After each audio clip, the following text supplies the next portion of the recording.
Saludamos al abogado Ramiro García.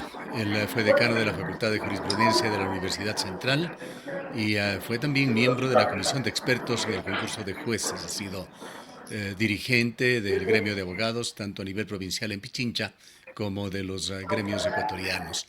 Quisiéramos, abogado García, realizar un breve balance sobre cómo va terminando este año y qué es lo que se perfila para el 2025, en la que tendremos en forma inminente ya elecciones que están marcadas por una discordia que se da hasta el momento por la posibilidad de que se pida o no licencia para funcionarios de reelección, empezando por el presidente de la República.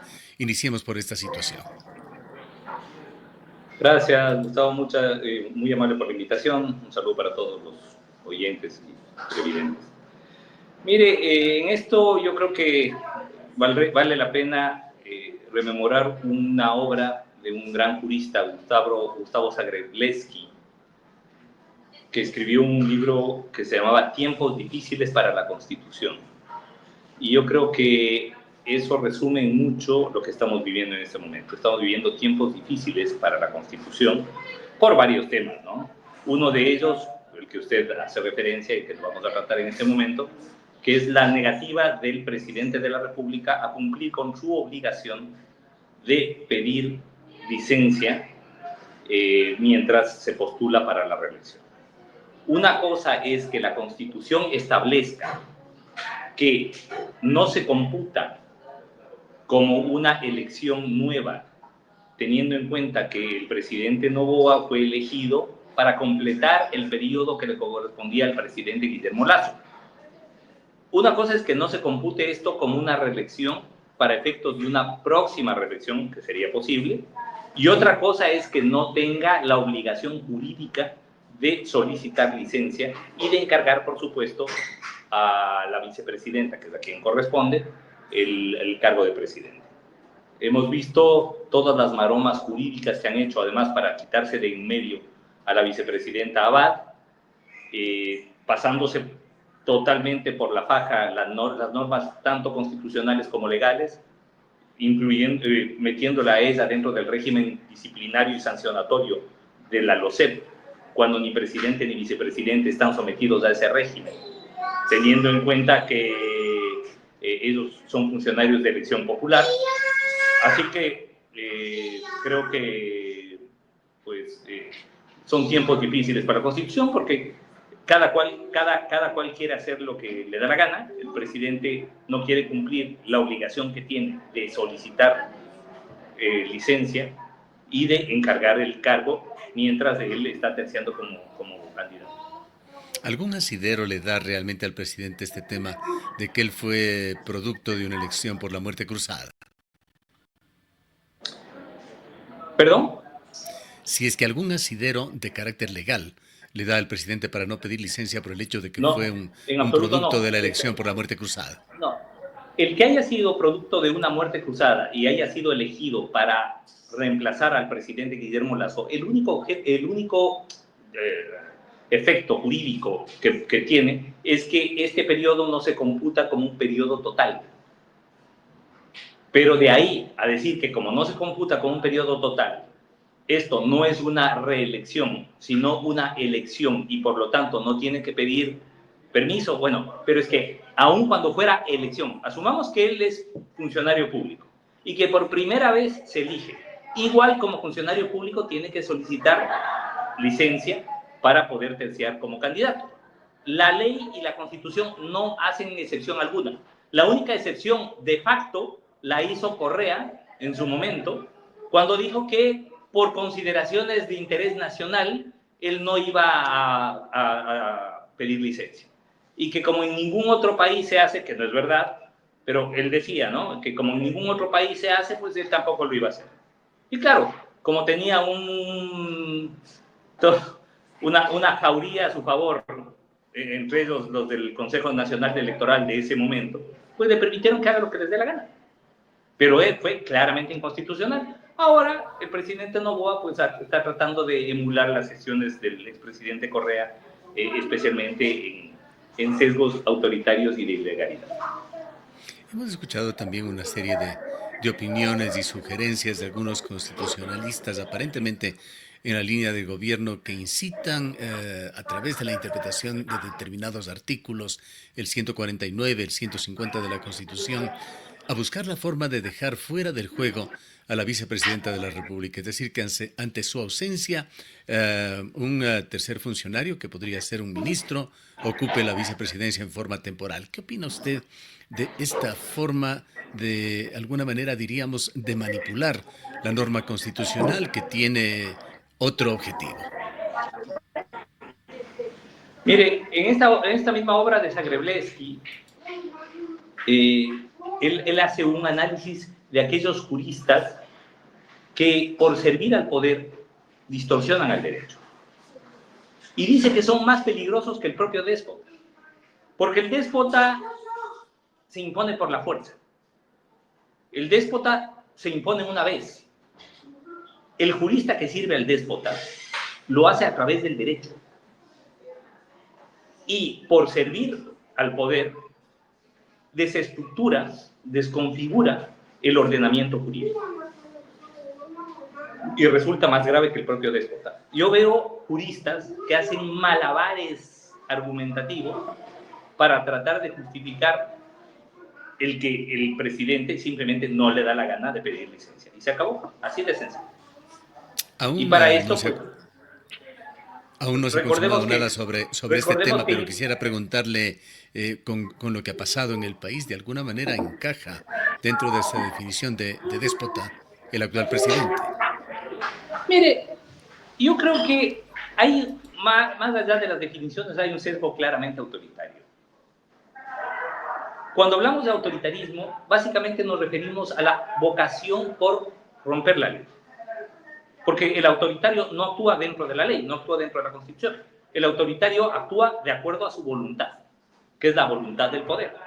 Y claro, ya pasó en el nacionalsocialismo que un gran jurista, enorme jurista como Carl Schmitt, llegó a justificar lo que hacía Hitler, inclusive proponiendo que sea la voluntad del Führer fuente de derecho. Eso se llegó a proponer. Y entonces ahora, pues nuestros Carl Schmitt criollos, pues están tratando de justificar la voluntad del presidente Noboa de bajarse a la vicepresidenta por un lado, de no pedir licencia por otro, de hacer lo que le da la gana, en fin, y darle a esto un trasfondo supuestamente jurídico. Eso a mí me parece Insistiendo, lamentable, la verdad. insistiendo en que el tema, si bien ha sido anunciado y anunciado por un alto funcionario, el ministro de Gobierno, en cuanto a lo que eventualmente sucedería, este aún no se ha consumado. ¿Qué es lo que puede o debe hacer, por una parte, la función electoral? ¿O es un tema que podría trascender nuevamente a la Corte Constitucional para resolver esta polémica o eventualmente la justicia ordinaria? Mire, yo creo que esto va a generar una polémica innecesaria y enorme que va a terminar dilucidada por la Corte Constitucional. Y yo creo que esto va a suceder, acuérdese de mí, la próxima semana, cuando la Asamblea invite a la vicepresidenta para posesionarla. Y le posesione como presidente de la República, vamos a tener dos presidentes. Y obviamente se enviará una solicitud, un recurso interpretativo ante la Corte Constitucional, que tendrá que, una vez más, dirimir estos temas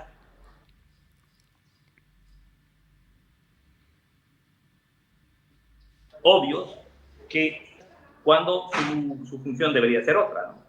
Es una pena que traten de desgastar a la Corte Constitucional haciéndole interpretar y decidir sobre lo obvio. Sobre este eventual posesionamiento en funciones de presidente de la vicepresidenta, ¿es meramente una especulación o tiene usted algún indicio de que por ese camino se esté transitando con ese objetivo en la Asamblea? Mire, yo creo que por ahí van a ir, es que es el camino jurídico obvio. Es decir, el 6 o 7 de enero, no recuerdo la fecha exacta, el presidente tiene que pedir licencia. ¿Qué corresponde entonces? Que la Asamblea posesione a la vicepresidenta de la República en funciones, que además, por la vía de una acción de amparo, de protección, perdón, pues ha sido restituida a sus funciones de vicepresidenta. Y ha dicho ella claramente que no va a ir a Turquía, ni va a cumplir ninguna función diplomática. En otras palabras, la próxima semana ella va a estar acá. ¿Qué es lo que va a hacer la Asamblea como órgano parlamentario al que formalmente, de acuerdo a la Constitución, le corresponde posesionar al presidente y vicepresidente? se va a posesionar. Y esto va a generar, obviamente, un choque, primero un choque de trenes entre legislativo y ejecutivo, y por otro lado, la necesidad de que esto termine siendo dirimido por la Corte Constitucional. ¿Qué es lo que va a pasar? Vamos a entrar en un mes y en un año bastante conflictivo, pues hay Vamos a muchos empezar temas. con conflictos. Exactamente, Vamos a empezar el exactamente. año con conflictos, pero con conflictos innecesarios. O sea, el problema es que nuestros desencuentros políticos, por decirlo de alguna manera, son totalmente innecesarios y desgastan institucionalidad.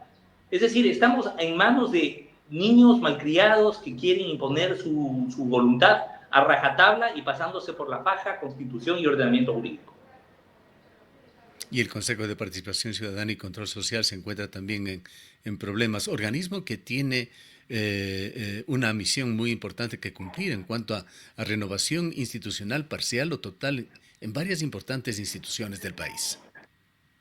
Sin duda. Bueno, acaba de ser censurado uno de sus vocales, ¿no? Que termina, pero sí, su gestión sin pena ni gloria. Usted verá que hay algunas voces que criticaron la censura, pero no criticaron la censura por defender a la gestión del vocal, sino porque decían que si sale él, viene otro peor. Entonces, imagínense qué tan mal estaremos, ¿no? ¿Le preocupa a usted de temas relacionados con la justicia, como ese proceso para elegir Mire, nuevo o nueva a ver, fiscal de la nación, el ¿cómo, tema de cómo los no preocuparse jueces? por la justicia, Gustavo? Ujú. Si tenemos en 2023, todo 2023 hubo un proceso de desestructuración completa de la justicia en manos de este señor Wilman Terán, que terminó preso y sigue preso. Está en la ropa, creo. Y luego, si este Consejo de la Judicatura no ha podido llevar adelante un proceso de renovación de jueces de Corte Nacional y nombrar 13 jueces, no hemos podido, llevamos 2 intentos fallidos, 2 concursos que se han declarado nulos desde el inicio. No podemos nombrar 13 jueces. Es decir, no servimos como administración de justicia, no servimos para nada. ¿Alguna posibilidad de que esta serie de temas se solucione, ve usted, para que de alguna manera también se vislumbre un mejor año, un año no tan conflictivo por lo menos como este 2024? Bueno, la única forma es que exista un pacto mínimo entre las fuerzas políticas a fin de designar a los mejores, a gente que conozca. Hoy, por ejemplo, acabo de ver que la Asamblea Nacional remite una terna para nombrar su representante, su vocal, ante el Consejo de la Judicatura. Y encabeza un señor que en su vida ha litigado un juicio como abogado. Un profesional del derecho que nunca ha tenido actividad judicial, para nada. Y claro, ¿qué ideas va a tener sobre cómo manejar la administración de justicia? Entonces es terrible. O sea, vemos que si estamos mal, siempre vamos a poder estar peor. Y quisiera preguntarle también qué es lo que está sucediendo con aquellas decisiones que el pueblo ecuatoriano ha ido tomando con esos mecanismos de democracia directa, las consultas populares. Recordemos que con el triunfo del sí, en 9 de 11 preguntas de la consulta popular y referéndum el pasado 21 de abril, se dio luz verde para una serie de temas, de normas que debe experimentar el país, Vea, en cambios como el incremento de lastimosamente, penas, elección de nuevos jueces vea Gustavo, constitucionales. Sí, adelante. hace rato que las consultas populares no sirven para lo que deberían ser. La consulta popular es un recurso extremo para que sea el soberano, el pueblo, el que decida respecto de los temas fundamentales, de los cambios fundamentales a la Carta Magna, a nuestra Constitución. Acá se está utilizando a la consulta popular como una especie de trampolín político del gobierno de turno para darse un baño de popularidad. A veces sale bien, como en el caso de Moreno o en el caso de Novoa, a veces sale muy mal, como en el caso de Lazo, que más bien le costó el puesto llamar a una consulta popular y perder en todas las preguntas. Entonces, claro, cuando uno utiliza a la consulta popular como un instrumento plebiscitario para medir la aprobación o desaprobación de un gobierno, no avanzamos en nada. Y de hecho, no, al parecer, y como así es, no les interesa en absoluto el resultado final de cada pregunta. Por ejemplo, se aprobó la extradición de ecuatorianos, se eliminó la prohibición que había de extraditar ecuatorianos al exterior, que hubieran cometido delitos fuera del país o con efectos fuera del país. Le pregunto a usted, ¿han hecho algo? Han presentado un proyecto de ley de aplicación para la extradición. Han extraditado a uno solo y hay varios pedidos, ojo, de extradición. Nada, absolutamente nada. ¿Por qué? Porque no les importa. O sea, el objetivo del tema de la extradición no era el establecer un instrumento de lucha contra el crimen organizado, no. Era poner una pregunta atractiva, una pregunta, perdón por decirlo así, pero una pregunta sexy para la gran mayoría del electorado y de esa manera utilizarla como gancho para que la gente vote que sí y al final del día pues decir el gobierno ganó. Pero claro, como no les interesa, al gobierno no le interesan los resultados de la pregunta, le interesa el resultado de la consulta como mecanismo de marketing electoral político, nada más. Entonces, claro, luego se desentienden y hacen lo que les da la gana con los resultados. Y tampoco se han simplificado los procesos relacionados con el control de bienes de origen ilícito, ni se ha avanzado en la elección de nuevos jueces constitucionales. Pero nada, pero es que ni siquiera, no es que no se ha avanzado, no se ha iniciado. O sea, no hay ni siquiera una mínima, no hay un reglamento para establecer cuáles son los parámetros de elección de los nuevos jueces constitucionales. No hay nada. ¿Por qué? Porque no les importa. Porque no les interesa. Metieron esa pregunta como gancho. Es decir, si hubiera forma de meter preguntas inconstitucionales como, alguna pregunta como, ¿está usted de acuerdo con castrar a los violadores? Le apuesto que lo meterían. Y no porque quieran castrar a los violadores, sino porque quieren el sí. Y claro, las preguntas gancho más interesantes siempre van a ser las de populismo penal. Así que no les interesa. Y por eso es que vemos que luego de terminada la consulta popular, no dan un paso para efectivizar lo que el soberano, lo que el pueblo decide en las urnas. Y entramos con este ambiente, con este panorama confuso, enredado, ya directamente a una campaña electoral, retornando de este largo feriado. Designaciones que tiene que hacer el Consejo de Participación Ciudadana, 4 o 5 de los cuales además están ya con una sentencia de destitución en el Tribunal Contencioso Electoral que tendrá que ser ratificada o rectificada por parte del órgano de apelación. Es decir, vamos a tener un inicio de año muy movido, muy complicado en materia de institucionalidad política y administrativa. Y un comentario final, doctor García, sobre este delicado tema de la desaparición forzada de 4 menores que tiene vilo al país. Mire, yo creo que no solamente los familiares de los menores, sino todo el país merece la verdad. Verdad, justicia y reparación íntegra. Esos son los 3 parámetros que se tienen que cumplir. Y claro, cayeron en una cantidad de contradicciones de inicio. Primero dijeron que individuos vestidos de militar. Luego, cuando vieron los videos y que eran militares vestidos de militares y en vehículos militares, ahí dejaron la narrativa. Luego dijeron que eran delincuentes, por poco y sicarios, que estaban por poco y yendo a matar a una señora. Después la propia fiscalía reconoce que no hay ninguna evidencia de que estos chicos hayan estado cometiendo un delito. Es más, de lo que sí hay evidencia es que eran chicos con un futuro promisorio, algunos deportistas, otros en el campo del arte, que eran en general buenos muchachos.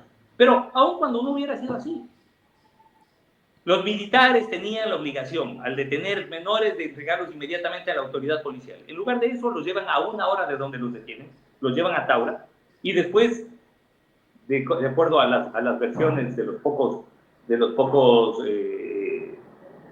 testigos, digamos, que existe ahí, habrían sido llevados en motos que posiblemente salieron del propio fuerte militar. Es decir, un desastre de comunicación, un desastre para las Fuerzas Armadas en materia de imagen corporativa, de imagen institucional, y un desastre para el país, que lo que vemos es que lastimosamente, como en su momento lo advertimos, la utilización de militares para tareas de seguridad ciudadana, lo único que genera es violaciones de derechos humanos. Y yo creo que ese estigma ese INRI pues va a acompañar a este gobierno lo que le reste del ejercicio de poder. Bien. Gracias, doctor García, por habernos acompañado. Muchas gracias a usted por la invitación. Declaraciones del abogado Ramiro García, exdecano de la Facultad de Jurisprudencia de la Universidad Central, exdirigente gremial de colegios de abogados tanto en Pichincha como a nivel nacional.